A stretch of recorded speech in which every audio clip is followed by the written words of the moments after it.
ভারত ও পাকিস্তানের মধ্যে দীর্ঘদিনের শত্রুতার ইতিহাস রয়েছে এবং সম্প্রতি বাংলাদেশের সাথে সম্পর্কেও উত্তেজনা দেখা দিয়েছে। হিন্দু অধ্যুষিত দেশ ভারত, বিশেষ করে মুসলিম অধ্যুষিত দেশ বাংলাদেশকে লক্ষ্য করে যে প্রোপাগান্ডা এবং মিথ্যাচার প্রকাশ করছে তা বিশ্বব্যাপী সমালোচিত হয়েছে। এর প্রেক্ষিতে শুধু বাংলাদেশ নয়, অন্যান্য মুসলিম দেশগুলোর মুসলমানরাও ভারতকে বয়কটের ডাক দিয়েছে। বিশেষ করে সংযুক্ত আরব আমিরাতে ভারতীয়দের ভিসা বাতিলের প্রবণতা বেড়ে গেছে। দেশটির সরকার ভারতীয়দের পর্যটক ভিসা বাতিলের একটি হিড়িক শুরু করেছে।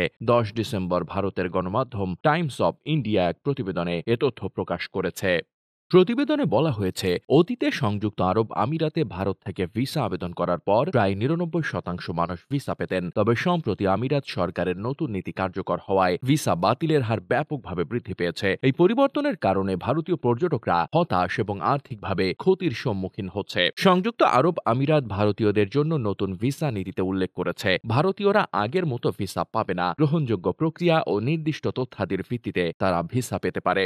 এছাড়াও তাদেরকে বিমানের টিকিটের কপি বাধ্যতামূলকভাবে জমা দিতে হবে। কেউ যদি আরব আমিরাতের আত্মীয়র বাসায় আসতে চায়, তবে তাকে উপযুক্ত ও নির্দিষ্ট প্রমাণ দিয়ে তারপর দেশটির বিবেচনার মধ্য দিয়ে আসতে হবে। মধ্যপ্রাচ্যের এমন ভিসা নীতিতে ভারতের অসহনীয় লোকসান হবে বলে জানিয়েছে ভারতীয়রা, কারণ সংযুক্ত আরব আমিরাতে সবচেয়ে বেশি রেমিটেন্স আয় হয় তাদের। ফলে নতুন ভিসা নীতিতে ভারতীয়দের মাথায় হাত। এই নতুন নিয়মে ভারতীয় পর্যটকদের জন্য ভিসা প্রক্রিয়া আরও কঠিন হয়ে পড়েছে এবং তারা আর্থিক ক্ষতির মুখোমুখি হচ্ছেন। ভারতের বিরুদ্ধে মুসলিম বিশ্বে উত্তেজনা ও বয়কটের কণ্ঠস্বর বৃদ্ধি পাওয়ার ফলে আন্তর্জাতিক পরিপ্রেক্ষিতে ভারতের নতুন চাপ তৈরি হচ্ছে। দক্ষিণ এশিয়ার রাজত্ব করা ভারত দেশটি এখন সবার কাছে শত্রুতে পরিণত হচ্ছে।